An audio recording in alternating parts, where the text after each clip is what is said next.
بسم اللہ الرحمن الرحیم۔ السلام علیکم۔ حضرت ابوذر غفاری رضی اللہ تعالی عنہ کے قبول اسلام کا واقعہ۔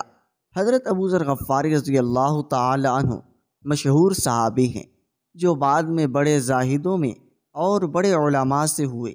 حضرت علی کرم اللہ وجہہ کا ارشاد ہے کہ ابوذر سے علم کو حاصل کیے ہوئے ہیں جس سے لوگ عاجز ہیں، مگر انہوں نے اس کو محفوظ کر رکھا ہے۔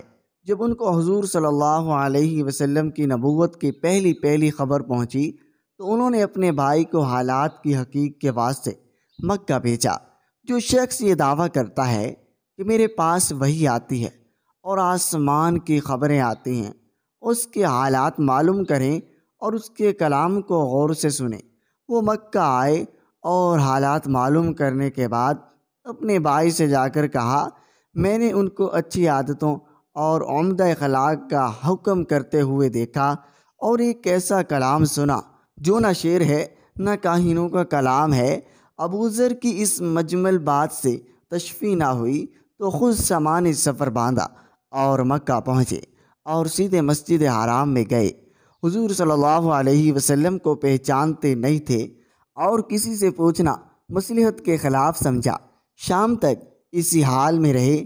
شام کو حضرت علی رضی اللہ تعالی عنہ نے دیکھا ایک پردیسی مسافر ہے۔ مسافروں کی غریبیوں کے پردیسوں کی خبر گیری، ان کی ضرورتوں کو پورا کرنا ان حضرات کی گوٹھی میں پڑا ہوا تھا، اسی لیے ان کو اپنے گھر لے آئے، میزبانی فرمائی، لیکن اس کے پوچھنے کی کچھ ضرورت نہ مچلی کہ کون ہو، کیوں آئے ہو۔ مسافر نے بھی کچھ ظاہر نہ کیا۔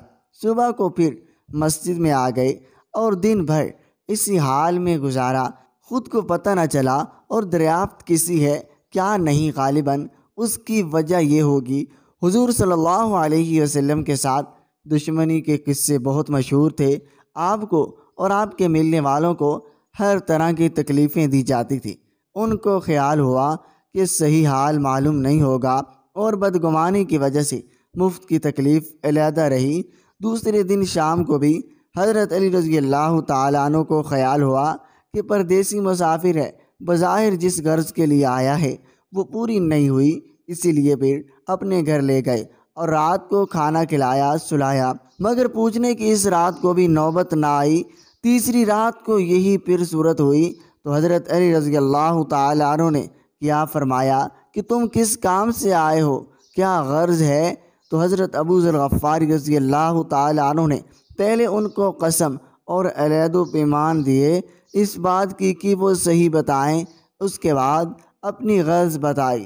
حضرت علی کرم اللہ وجہہ نے فرمایا، وہ بے شک اللہ کے رسول ہیں اور صبح کو میں جب جاؤں تو تم میرے ساتھ چلنا، میں وہاں تک پہنچا دوں گا، لیکن مخالفت کا زور ہے، اسی لیے راستے میں اگر مجھے کوئی شخص ایسا ملا جس سے میرے ساتھ چلنے کی وجہ سے تم پر کوئی اندیشہ ہو تو میں پیشاب کرنے لگوں گا یا اپنا جوتا درست کرنے لگوں گا، تم سیدھے چلے جانا، میرے ساتھ ٹھہرنا نہیں، جس کی وجہ سے تمہارا میرا ساتھ ہونا معلوم نہ ہو۔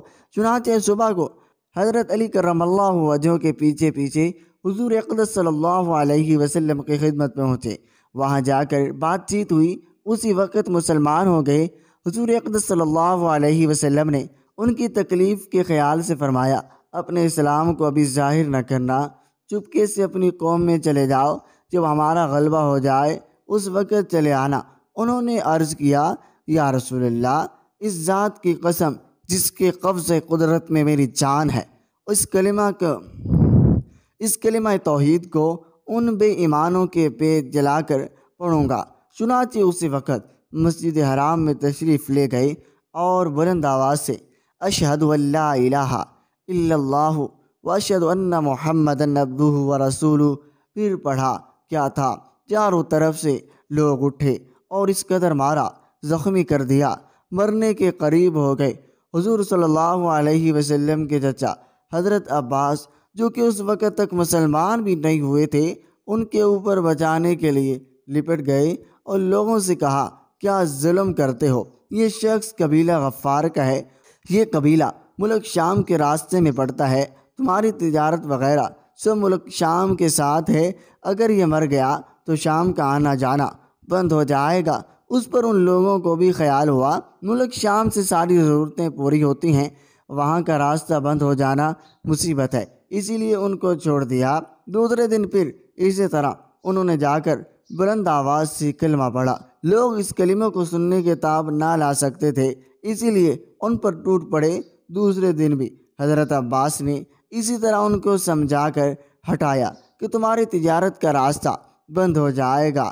حضور صلی اللہ علیہ وسلم کے اس ارشاد کے باوجود اپنے اسلام کو چھپاؤ ان کا یہ فعل حق کے اظہار کا واویلا اور غلبہ تھا کہ جب یہ دین حق ہے تو کسی کے باپ کا کیا جاتا ہے جس سے ڈر کر چھپایا جائے۔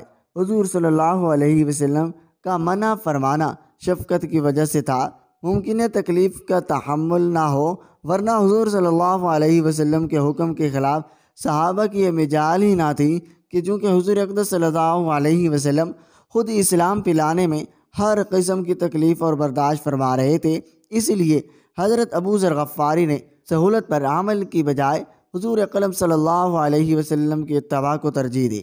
یہی ایک چیز تھی جس کی وجہ سے ہر قسم کی ترقی دینی اور دنیاوی صحابہ کرام رضی اللہ تعالی عنہم اجمعین کے قدم چوم رہی تھی، اور ہر میدان ان کے قبضے میں تھا۔ جو شخص بھی ایک مرتبہ کلمہ شہادت پڑھ کر اسلام کے جھنڈے کے نیچے آتا تھا، بڑی سے بڑی قوت بھی اس کو روک نہ سکتی تھی، اور نہ بڑے سے بڑا ظالم اس کو دین کے اشاعت سے ہٹا سکتا تھا۔ دعا ہے اللہ تعالی ہم سب کو صحابہ کرام کے نقش قدم پر چلنے کی توفیق عطا فرمائے، آمین۔